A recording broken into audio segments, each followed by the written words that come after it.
좋은 날입니다. 자, 오늘도 지난번에 연이어서 어떻게 우리가 이 마지막 때 이기는 자가 될 수 있는가에 대한 말씀을 나누길 원합니다. 우리 하나님께서는 네 어떠한 족속을 갖고 계시는 첫 번째는 아담의 족속은 지난번에 말씀한 것처럼 결국 아담의 족속은 실패해서 이제 하나님께서 아담의 족속을 이제 버리시고 이제 그 중에서 한 사람을 부르셔서 이제 부르심을 받은 족속을 통해서 일하십니다. 그것이 이 부르심을 받은 족속은 일단은 땅에 속한 이스라엘 백성이 있고 또 하늘에 속한 교회가 있습니다. 결국 이스라엘 백성들도 이 구약에 보면 실패한 모습을 볼 수 있고 또 신약에서 세 번째 하늘에 속한 백성 교회도 뒷부분에 보면 실패한 모습이 나타나지만 그 교회 안에 특별히 마지막 때 이기는 자들을 택하셔서 그들을 통해서 하나님의 뜻과 목적을 이루어 내신다.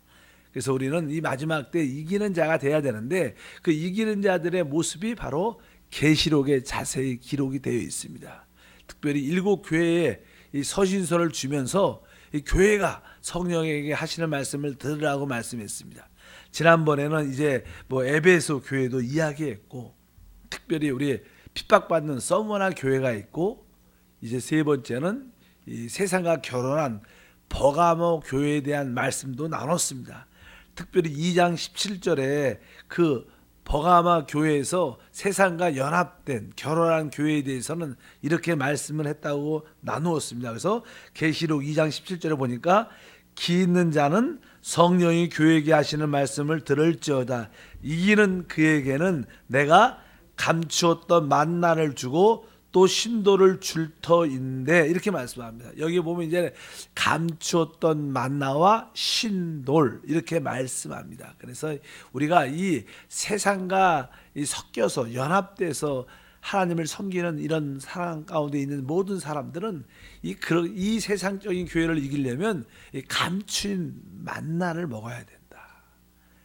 보통 이스라엘 백성들이 광야에서 그 진중 주변에 떨어진 일반적인 이른 새벽에 떨어지는 만나가 있었습니다. 그 이른 새벽에 떨어지는 그 만나는 일반적인 모든 백성이 일어나서 다 그것을 먹을 수 있었습니다. 그러나 이 감추인 만나는 하나님의 그 성소 안에 지성소 안에 또 그 언약궤 안에 들어있던 겁니다. 그래서 우리가 하나님을 좀 은밀하게 개인적으로 깊이 만나는 그런 체험이 있어야 일반적인 방식으로는 참된 이 세상의 연합된 모습을 이길 수 있지 않다 이렇게 말씀을 하죠. 그래서 우리 주님께서 이런 이기는 자에게는 감추었던 만나를 주겠다. 여러분들이 하나님 말씀을 일반적으로도 깨달아야겠지만 좀 더 하나님의 은혜와 깊이와 생명력을 주는 그런 말씀을 깨달아야 우리가 그 은혜를 가지고 이 세상을 이기는 그런 승리의 삶이 될 것을 믿습니다.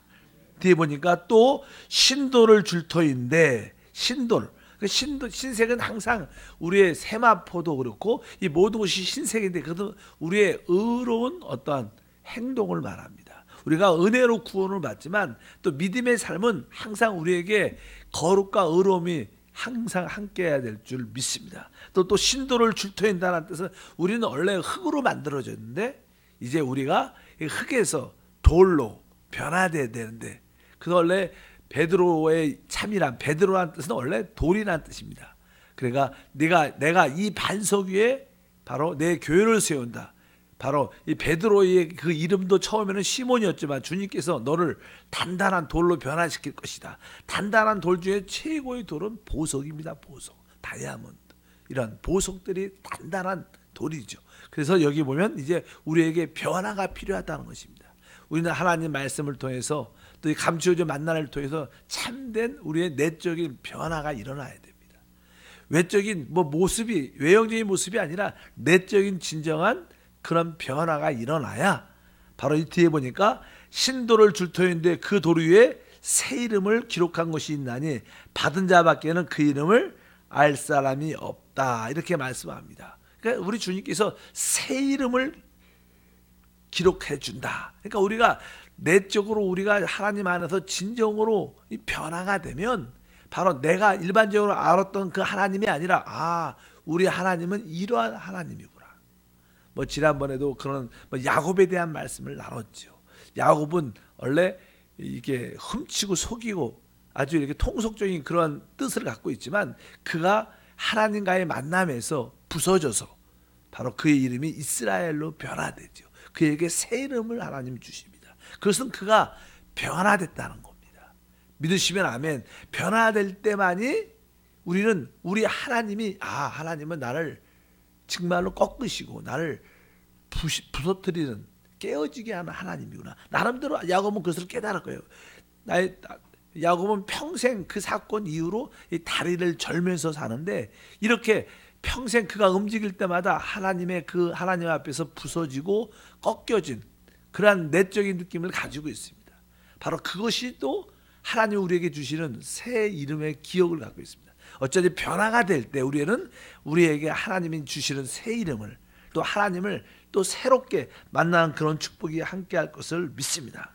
이제 그 다음에는 버가모 교회 다음에는 이제는 두아디라 교회가 나와요. 두아디라 2장 끝에 보면 그 두아디라 교회에 속해 있는 사람들에게 다시 한번 너희는 이기는 자가 되기 위해서 적어도 이러한 모습을 가져야 될 것이다. 이렇게 말씀합니다. 그래서 2장 20절에 보면 이렇게 말합니다. 그러나 내게 책망할 일이 있노라. 자칭 선지자라 하는 여자 이세벨을 내가 용납함이니 그가 내 종들을 가르쳐 깨어 행음하게 하고 우상 제물을 먹게 하는도다. 여기 보면 이제 두아디라 교회는 이제 로마 캐톨릭 교황 제도가 확립된 교회를 말합니다. 교회 역사를 쭉 보면 이제 주 7세기 정도에 6세기 정도에 이제 교황 제도가 그냥 확실히 확고하게 되면서 이 천주교는 이 교회를 대표하지만 이 그런 교회의 모습으로 달라지게 됩니다. 근데 그 교회 안에 캐톨릭 교회 안에 잘못된 모습 중에 하나가 여기면 선지자라고 하는 이세벨을 받아들입니다. 이건 이방인의 여자 선지자였는데 그 이방인의 여자 선지자를 받아들여서 결국 주 예수 그리스도를 섬기는 것처럼 말을 하지만 사실 이세벨이 가르치는 그 다른 여자의 신을 섬기는 그런 모습을 갖게 되죠. 이방인들이 가지고 있는 우리 그렇게 말씀하는 것처럼 그래서 결국 참된 신앙이 아니라 이 혼합되고 결국 다른 신을 섬기는 그런 모습을 갖기 때문에 여기 오늘 말씀이니까 내 종도를 가르쳐 행음하게 하고 우상 제물을 먹게 하는도다. 그래서 캐톨릭 안에는 사실 그 마리아가 나쁜 여자는 아니죠. 우리 주님을 잉태하고 그 우리 주님을 이렇게 낳은 거룩한 여자지만 그 여자의 이름을 아파요. 세상에서 섬기는 이방 신들과 합해 교묘하게 섞여 나갔고 바로 마리아가 그런 것처럼 말씀을 하면서 이 마리아를 섬기게 하고 마리아 이름으로 기도하게 하고 마리아의 그 무엇을 죄 없이 태어났다는 그런 여러 가지 가르침들이 많습니다. 이런 것들을 캐톨릭이 받아들였기 때문에 바로 참된 하나님의 종들을 행음하게 하고 우상 제물을 먹게 한다. 이렇게 책망을 하면서 이제 이런 자들에게 바로 여기서 벗어나라고 말하죠. 그래서 24절에 말하죠. 두아디라 교회에게 말하죠. 두아디라에 남아있어 네 교훈을 받지 아니하고 소위 사단의 기쁜 것을 알지 못하는 너희에게 말하노니 다른 짐으로 너희에게 지을 것이 없노라. 그러니까 이 두아디라에 속한 교회, 로마 캐톨릭에 속한 교회들은 이런 교훈을 받아들여서는 안 된다는 거예요. 참으로 이기는 자가 되려면 이 교훈을 받지 않아야 된다는 거예요. 그리고 나서 소위 사단의 깊은 것을 알지 못하는 이 캐톨릭이 아까 말씀드린 것처럼 그 잘못된 교리들 가르침들이 아주 깊이 숨겨져 있는데 이런 것들은 일반적인 성도들은 모르죠. 일반적인 성도 중에서도 아주 오직 주님만을 주 예수만 아는 성도들도 그 안에 있습니다. 이런 사람들한테 내가 다른 거 부담 주지 않을 테니까 너희 이것만 지키고 있어라. 이것만 받아들이지 말라. 그러면 너희가 이기는 자가 될 것이다. 이렇게 주님께서 말씀하는 줄 믿습니다. 그래서 우리가 진짜 아까 행음 또 우상 제물 우리는 오직 주 예수 그리스도가 우리의 하나님이고 우리의 주님이신 줄 믿습니다. 다른 것과 혼합해서 섬겨서는 안 될 것이다. 뭐 교회 안에도 종종은 이렇게 많은 사람들이 기복적인 요소가 있죠. 교회 성장을 위해서 기복적인 그런 가르침, 오직 물질의 축복을 강조하는 것도 생각보다 교회 안에 요즘에 팽배되어 있습니다. 근데 그것이 우리의 참된 신앙은 그리스도를 사랑하고 그 복음을 증거하여 할 나라를 확장시키고 주님의 다시 오심을 준비하는 것이 우리의 신앙생활의 기본 참된 전제입니다. 그런데 우리의 목표와 방향이 이 땅에 속한 물질과 지위와 명예, 이 땅에 속한 것이 강하게, 그것도 하나의 뭐예요? 잘못된 영적인 행음이라고 말씀드릴 수 있는데, 우리도 그러한 모습에서 벗어나야 될 줄 믿습니다. 그리고 나서 이제 그 교회, 다음 두아디라 교회가 이런 영적으로 문제가 많으니까 하나님께서 이제 1500년경에 마르틴 루터를 통해서 종교개혁을 일으킵니다. 종교개혁을. 그래서 이제 캐톨릭에 반해서 나오는데, 우리가 보통 그냥 프로테스탄트, 개신교라고 표현을 많이 합니다.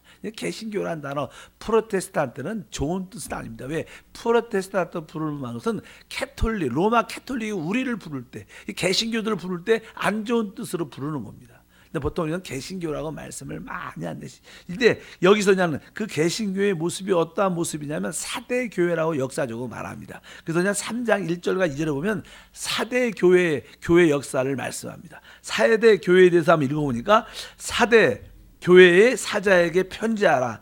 하나님의 7영과 7뼈를 가지신 이가 이르되 내가 내 행위를 아노니 내가 살아있다 하는 이름을 가졌으나 죽은 자로다. 너는 일깨어 그 남은 바 죽게 된 것을 굳건하게 하라. 내 하나님 앞에 내 행위에 온전한 것을 찾지 못하였노니. 이렇게 말씀합니다. 이 다시냐는 모든 개신교의 영적인 상황을 주님께서 설명합니다. 그러면서 특별히 아까 내가 내 행위를 아노니 내가 살았다는 이름을 가졌으나 죽은 자다, 이렇게 표현합니다. 그러니까 이 개신교 프로테스탄트 교회의 영적인 상황은 사실 그들이 이제는 로마 캐톨릭을 반대해서 나왔습니다. 나 사실 그 당시 뭐 제가 몇 번 반복해서 말하지만 그 1500년 이후에 이제 이 인쇄술도 발달됐어요. 인쇄술. 그러니까 성경은 옛날에 다 손으로 필사를 했죠. 그러니까 성경이 별로 없습니다. 기록을 쓰기 쉽지 않으니까. 그래서 이 성직자들만 성경을 가지고 있었고 일반 성도들은 성경을 볼 수도 없었고 읽을 수도 없고 가질 수도 없었어요. 그러나 인쇄술이 발달되면서 이제 이 성경이 이게 번역도 되고 다른 나라 여러 가지 언어로 번역이 되죠. 번역이 되고 이제 인쇄술이 발달되니까 많은 주님을 사랑하는 사람들이 성경을 얻게 됩니다. 그러면서 그 말씀을 추구하고 말씀을 읽다 보니까 그 말씀의 깊이 안에 있는 하나님의 진리들을 깨닫게 됩니다. 알다시피 캐톨릭은 오직 성지학들만 성경을 읽을 수 있었기 때문에 성도들은 일반적으로 늘 듣기만 했습니다. 그러니까 이제 뭐 주교든지 신부든지 뭐 추교 하나님 말씀을 들을 때 이 캐톨릭이 가르치는 모든 인도자들의 특징은 이 교황의 말씀이다, 이렇게 말하고 또 교회의 전통이다, 이렇게 말합니다. 그러니까 성도들은 말씀보다 그 캐톨릭은 교황의 가르침과 교회 그 캐톨릭의 전통에 이렇게 해왔다, 우리는 이렇게 교회를 해왔다, 이것을 주로 붙잡고 신앙을 가르쳤습니다. 그러니까 성도들이 올바른 구원관도 별로 없었습니다. 그래서 옛날에는 구원을 받으려면 이제 어느 정도 이 땅에서 많은 헌금을 드려야 된다, 이런 잘못된 가르침도 나와서 뭐 그 당시 캐톨릭 교회 안에는 뭐 연옥이라는 그런 설이 있어요. 연옥설을 믿죠. 연옥설을 가지고 있는데 그가 지옥 같은 고통의 지역이 있는데 이 땅에서 계속 하나님께 기도하고 물질로 헌금을 많이 하면 그가 연옥에서 나온다. 왜? 그 당시만 해도 이 교회 외부적인 어떤 성당 지려면 돈이 진짜 많이 들었습니다. 우리가 요즘에 봐도 뭐 이탈리아나 그리스나 얼마나 성전이 안 하고 그런 교회를 지려면 옛날에 돈이 많이 드는데 그 돈을 누구 돈을 주겠어요? 성도들 헌금으로 줘야 되니까 어쩌든지 성도들한테 그 헌금을 받아야 되니까 그런 연옥설도 만들어서 많은 성도들이 당신의 부모들이 당신 땅에서 헌금을 할 때 연옥에서 나온다는 그런 이상한 이야기도 하면서 많은 성도들에게 헌금을 강요하게 되고 그런 부패함이 많이 있은 것을 우리가 알고 있습니다. 거기에 대해서 그냥 마르틴 루터가 왜 그들의 구원과는 확실하지 않았습니다. 그들의 구원과는 구제와 행함이 헌금이 많이 포함되어 있었어요. 그러니까 이제 마르틴 루터가 그렇지 않다. 나중에 하나님의 은혜 가운데 깨달은 말씀이 오직 의인은 오직 믿음으로 산다. 우리가 믿음으로 구원받고 우리가 믿음을 통해서 우리가 하나님 앞에 의롭다함을 받는 것이지 우리의 어떤 행함이나 구제를 통해서 받지 않는다. 그것을 깨닫고 거기에 로마 가톨릭에 대해서 반응하는, 반대하는 그런 모습을 갖게 되죠. 그런 흐름을 통해서 이제는 개신교가 이제는 시작을 되는데, 일단은 여기 보니까 그러나 이 개신교의 특징은 성경을 몇몇 사람들이, 하나님의 종들이 말씀을 읽으면서 그 말씀에 따라서, 깨달은 말씀에 따라서 많은 교회들이 생기게 됩니다. 그래서 우리가 처음에는 마르틴 루터가 종교를 일으키던 루터교, 뭐 독일 같은 경우는 루터교가 많죠.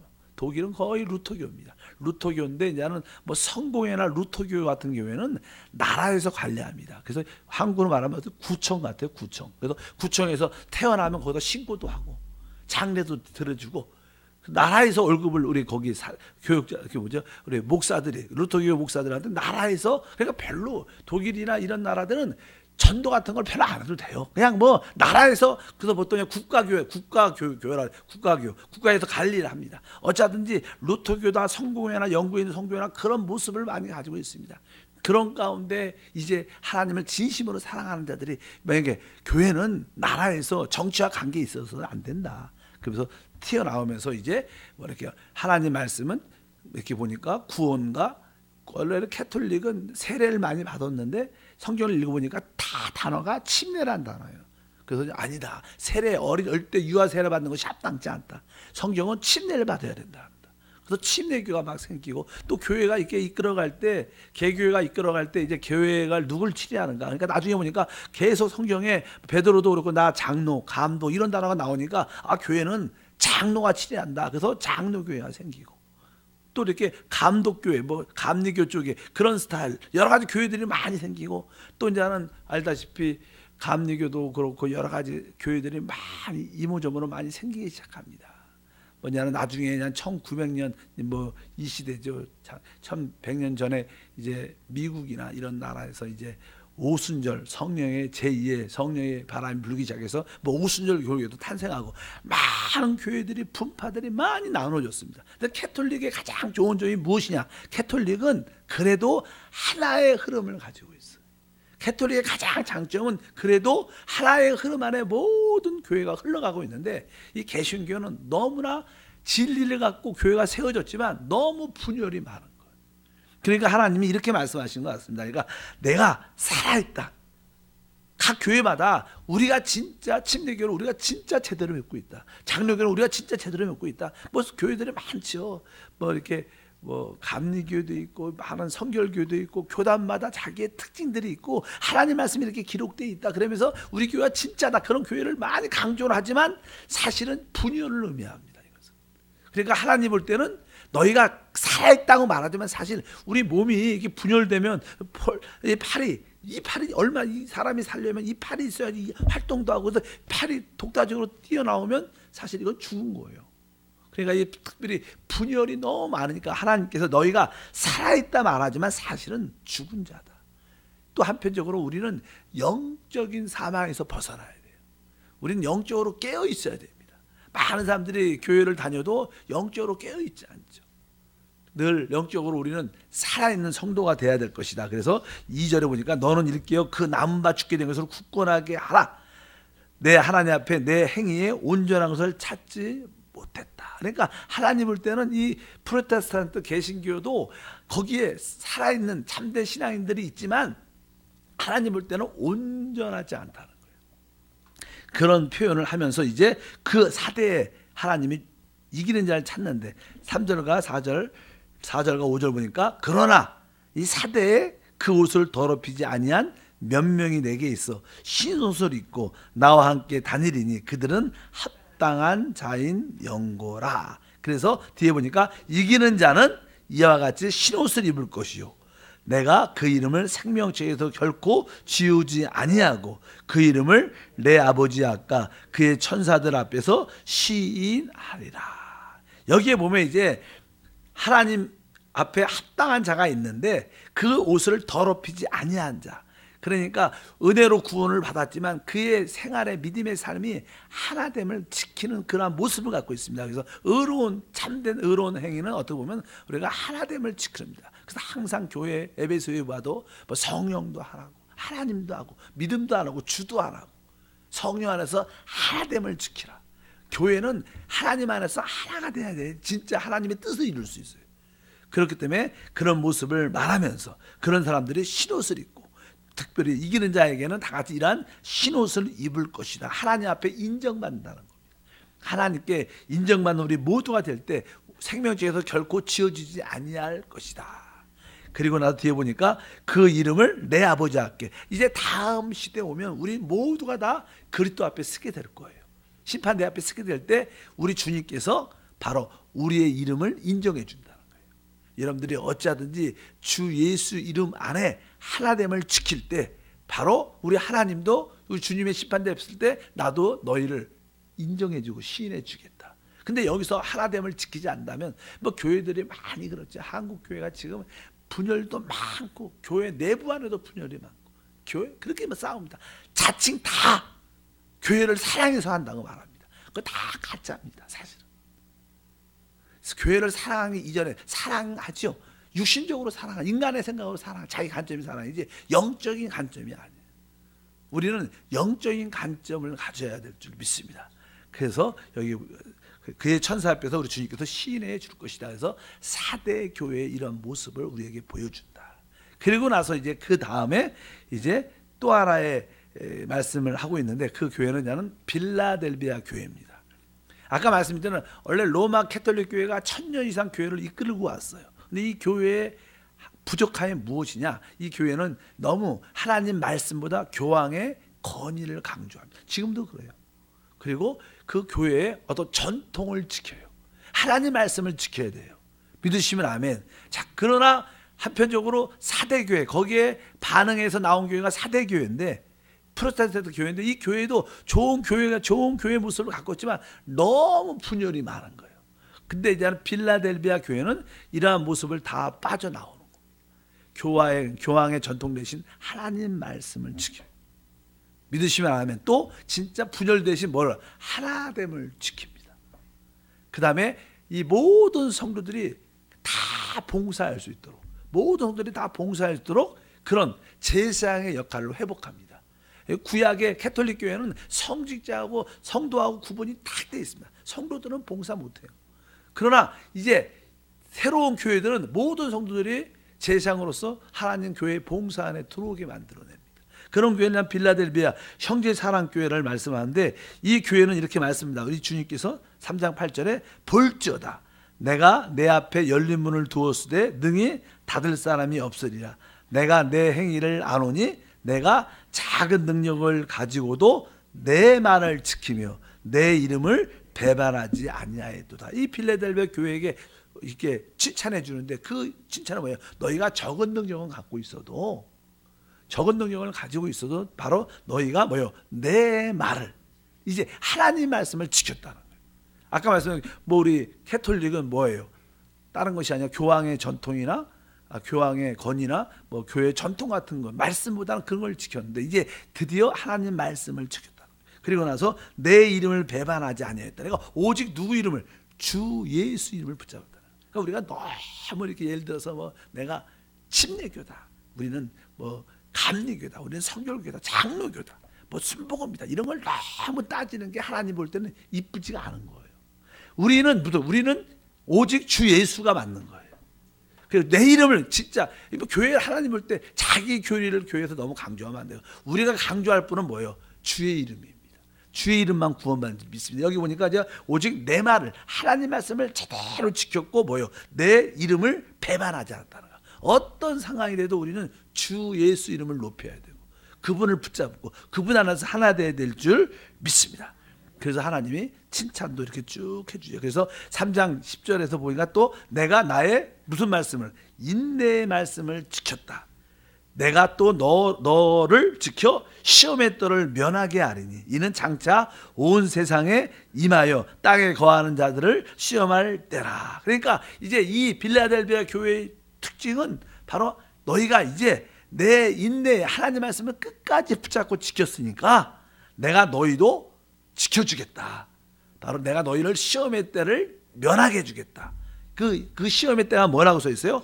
이는 장차 온 세상에 임할 땅에 거하는 자들이 땅 자들을 시험할 때, 이거 뭐야? 대환란을 말하죠. 마지막 때 좀 있으면 이제는 7년 대환란이 오지 않습니까? 그 대환란을 면하게 해주겠다, 휴거시켜 주겠다. 이기는 교회니까. 여러분들 이기는 교회, 이기는 성도가 될 줄 믿습니다. 그러기 위해서 오늘 말씀 있는 것처럼, 야, 내가 오직 하나님 말씀을 붙잡고 살아요.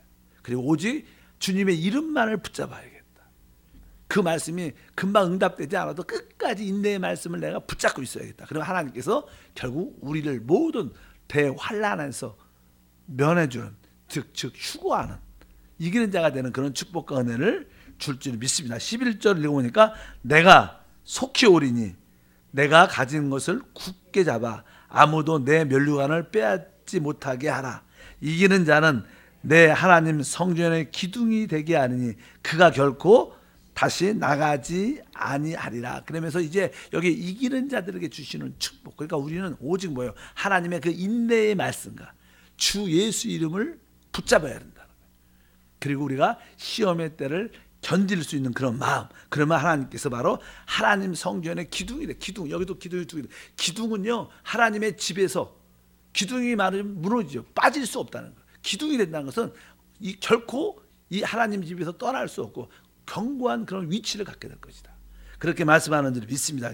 기둥이 되게 할 것이다. 그러면서 뒤에 보니까, 내가 하나님의 이름과 또 하나님의 성, 곧 하늘에서 내려오는, 내 하나님께서 내려오는 새 예루살렘의 이름과 나의 새 이름을 그 이 위에 기록하리라. 그러니까 여기 보니까 이런 자들에게 다시 한번 하나님의 이름을 새겨주고 새 예루살렘의 이름을 새겨주고, 오늘 말씀해 보니까 바로 나의 새 이름을 말씀해요.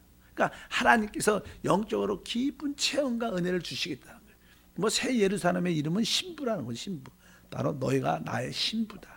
또 하나님의 이름도 알고, 또 하나님이 새롭게 만나니까 새 이름을 너희에게 어떻게 기록해 주겠다는 거예요. 여러분 마음, 심령 깊은 곳에 하나님의 이름이 새겨져 있고, 예루살렘의 새 신부의 이름도 새겨져 있고, 또 하나님의 그 위에 주는 더 깊은 만난 새 하나님의 새 이름도 체험하기를 바랍니다. 일반적인 사람들은 이런 하나님의 새 이름을 알지 못합니다. 보통 사람들은 뭐 이렇게 하나님만 알지만, 우리 하나님의 구약의 이름이 많죠. 뭐 여호와 이레, 여호와 니시, 뭐 여호와 찌뜨게노, 여호와 살롬, 여러 이름들이 많습니다. 보통 사람들은 그런 이름에 대한 이해가 별로 없어. 야, 우리 하나님 진짜 평강의 하나님이에요.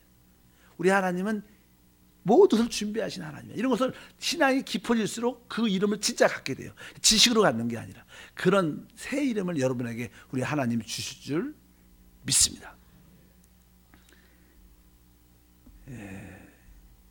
시간이 지나도 오늘 끝내죠, 이거를. 그리고 마지막에 이제 빌라델비아 교회가 있어요. 빌라델비아 교회가 있는데, 이제 이 교회는 이제 그런 멋진 교회들이 이제는 조금 영적으로 또 하락을 하죠. 항상 이 땅은요, 이렇게 계속 성장하지 못하고 잘 올라가다가 또 영적으로 이렇게 하락하는 모습을 갖게 됩니다. 그래서 이제 이런 빌라델비아 교회, 아주 아름다운 교회의 모습도 시간이 지나면서, 우리 여의도 순복음교회도 항상 그래요. 어떤 모든 감리기도 있고 성결도 그렇고 나름대로 그 교회에 아주 최고의 절정기가 있어요. 그 다음에 어떻게 해요? 쭉 내려갑니다. 그럴 때 이제는 빌라델비아 교회의 모습을 갖게 되는데, 이 빌라델비아 교회에 우리 주님께서 말씀하죠. 15절부터 읽어보니까, 내가 내 행위를 아노니 내가 차지도 아니하고 뜨겁지도 아니하도다. 내가 차든지 뜨겁든지 하기를 원하노라. 내가 이같이 미지근하여 뜨겁지도 아니하고 차지도 아니하니 내 입에서 너를 토하여 버리리라. 이제 최고의 신앙의 절정에 올라갔다가 이제 그 신앙을 지키지 못하면 사람이 영적으로 신앙이 내려갑니다. 그럴 때 이제 뜨거운 것도 아니고 차가운 것도 아니고 아주 미지근한 애매한 신앙을 가는 사람들이 많아요. 이 미지근함은 사실 우리가 물을 마실 때도 따뜻한 물을 먹어도 이렇게 좋잖아요. 좋다. 한국말은 뭐 시원하다고 하면서 마시는데, 또 시원한 물을 마시면 이게 시원한 맛이 있는데, 미지근한 말은 입에 딱 넣어도 다시 뱉고 싶은 마음 것처럼, 신앙의 미지근함은 하나님이 진짜 싫어하는 거예요. 내가 그럴 때 우리 하나님이 어떻게 토해버리겠다. 그러니까 우리는 주님의 입에서 토해을 받으면 안 되죠. 어쨌든 여러분들이 뜨거움을 지켜야 돼. 그런 이렇게 미지근한 신앙이 절대 돼선 안 될 것이다. 그리고 이렇게 한 번쯤 이렇게 영적인 체험을 깊이 가진 사람들은 그것을 계속 말씀과 성령을 통해서 유지해야 되는데, 기도와 말씀이 식어지면 마음은, 지식은 알아요. 체험도 있기 때문에 내가 옛날에 열심히 했어, 나는 이 정도면 됐어, 이렇게 생각을 많이 합니다. 그래서 이들이 말합니다. 우리 주님께서 내게 말하기를 나는 부자라, 부유하여 부족한 것이 없다 하나. 많은 사람들이 그러죠. 아주 신앙의 교회 오래된 분들, 옛날에 봉사 많이 했던 분들, 그냥 옛날에 나도 다 해봤고 나도 다 알아, 너 걱정하지 마라, 그렇게 나름대로 뭐라 그래요? 나는 부자다, 부유하여 나는 부족함이 없다. 그런데 하나님 어떻게 보시냐? 그런 사람을 하나님께서 이제는 내 공고하고 가련하고 가난한 것과 눈먼 것과 벌거벗은 것을 알지 못한다. 실제로 하나님 볼 때는 영적으로 느슨해지고 영적으로 무디어지고 미지근해진 사람들한테 우리 주님께서는 자기 자칭은 나는 부족함이 없다고 말할지 몰라도 하나님 볼 때는 정확하게 그렇지 않다. 너는 실제로 영적으로 볼 때 공고한 사람이고 가련한 사람이고 가난한 사람이고 눈먼 사람이고 벌거벗은 사람이다. 그러니까 빨리 이런 사람들 다시 한번 회개해서 돌이켜야 된다. 그러면서 나는 18절에 말하죠. 내가 너를 권하노니 내게서 불로 연단한 금을 사서 부유하게 하고 흰옷을 사서 입어 벌거벗은 수치를 보이지 않게 하고 안약을 사서 눈에 발라 보게 하라. 여기 보면 계속 뭐예요? 이제 불로 연단한 금을 사라. 또 뭐예요? 흰옷을 사라. 안약을 사라. 사라는 거예요. 한번 따라할까요? 사라. 이건 뭐예요? 대가를 지불해야 된다는 거예요. 우리가 물건 살 때 돈을 지불하잖아요. 대가를. 그러니까 여러분들이 다시 한번 내가 2019년을 맞이해서 다시 한번 내가 한번 대가를, 시간도 한번 투자하고 기도 시간도 더 내고 한번 전도에도 한번 참여하고 역동적으로 다시 한번 내가 투자를 해야 됩니다. 여러분들이 대가를 지불해야 돼요. 대가 지불 없는 성장은 없어요. 이렇게 다시 한번 여러분도 새벽에 한번 나오는 것도 뭐예요? 대가를 지불하고 사는 것인 줄 믿습니다. 사야 돼요. 옛날에 내가 열심히 했다. 그럼 옛날 거 얘기하지 마시라고 말하는 거예요. 여기서 지금 사야 되는, 지금 대가를 영적으로 지불하기를 바랍니다. 그러면 하나님께서 이제 그러면서 19절에 말하죠. 물론 내가 살아나는 자를 책망하여 징계하노니 그러므로 내가 열심을 내라, 회개하라, 이렇게 말씀합니다. 그러면서 바로 이런 대가를 지불하는 마음을 가져야 된다. 그래서 사실 하나님께서 이 마지막 때 사랑하는 사람은요, 막 물질이나 건강이나 하는 일이 다 잘 되는 사람이 어쩌면 아닐 수도 있어요. 그런 사람들은 대부분 미지근해집니다. 물질이 많아, 기도 안 하죠. 애들도 다 잘 돼. 어떻게 보면 그런데 기도 안 합니다. 그러나 여러분들이 물질로도 좀 어려워지고 건강도 좀 약해지고 애들도 어려워지고 이런 하면 어떻게 기도하게 돼요. 기도. 어떻게 보면 사실 그런 사람이 하나님께 어떻게 보면 사랑받는 거예요. 왜? 시간을 내서 또 마음을 다해서 물질을 내서 하나님께 대가를 지불할 수 있는 기회를 갖는 거예요. 그러니까 다 우리 눈에 볼 때 평탄하게 세상이 보는 관점으로 다 좋은 게 좋은 곳은 아니에요. 사실 그것은 어떻게 보면 하나님이 별로 관심이 없다는 뜻이 될 수도 있고, 세상 사람들도 하나님 안 믿는데 잘 사는 사람 많잖아요. 그런 거로 하나님의 신앙을 같이 하면 안 되고, 좀 더 이렇게 힘들고 어려워도 내가 하나님께 더 깊이 나올 수 있다면 여러분들은 사실 복을 받은 사람, 그런 관점으로 이렇게 우리가 알아야 될 줄 믿습니다. 그러면서 이런 자들에게 너희가 이렇게 샀으면 사고 대가를 지불한다면 이제 20절에 볼지어다 내가 문 밖에 서서 두드리오니 누구든지 내 음성을 듣고 문을 열면 내가 그에게 들어가 그와 더불어 먹고 그는 나와 더불어 먹을 것이다. 지금 여러분들이 어떤 고난과 환난과 부족함이 있을 때 사실 그것은 하나님이 여러분의 마음을 두드리는 거예요. 그 음성이 들리는 거예요. 그럴 때 여러분들 문을 활짝 열면 주님과 함께 축복의 만찬을 먹게 될 거예요. 그런데 부유한 사람들은 주님의 두드린 소리가 들리지 않습니다. 여러분들이 분명히 아셔야 돼요. 우리 주님 말씀하십니다. 조금 고난과 환난과 어려움이 있어도 주님이 오늘 내가 밖에서 문을 두드리고 있으니까 마음을 활짝 열고 우리 영 안으로 심령으로 주님을 받아들이면 주님과 함께 놀라운 영적인 은혜와 축복들을 만찬으로 먹게 될 것이다. 21절 마지막 읽어보면 이기는 그에게는 내가 내 보좌에 함께 앉게 하여 주기를 내가 이기고 아버지 보좌에 함께 앉은 것과 같이 하리라. 우리 주님도 이 땅에서 결국 믿음으로 이기셨고 결국 하나님 보좌에 앉은 것처럼 바로 이러한 미지근한 신앙을, 타락한 신앙을 이기는 사람에게는 바로 내 보좌에 앉게 해주겠다. 이것이 바로 이기는 자들의 축복인 줄 믿습니다. 이렇게 계시록은 이기는 자들의 삶의 모습을 나타내고 있습니다. 여러분 모두가 이 마지막 때 이기는 자가 되기를 축복합니다. 하나님 감사합니다. 다시 한번 말씀을 통해서 우리의 부족을 볼 수 있도록 영적인 눈을 활짝 열어주시고 다시 한번 이제 우리가 신 옷을 사서 하나님 우리 또 안약을 사서 불로 연단한 금을 사는 대가를 지불하는 그러한 신앙을 갖게 하옵소서. 그러므로 모든 것을 회복하고 하나님 보좌에 앉는 그러한 참회의 축복을 갖게 하심을 믿습니다. 주 예수 이름으로 기도함나이다. 아멘. 하늘의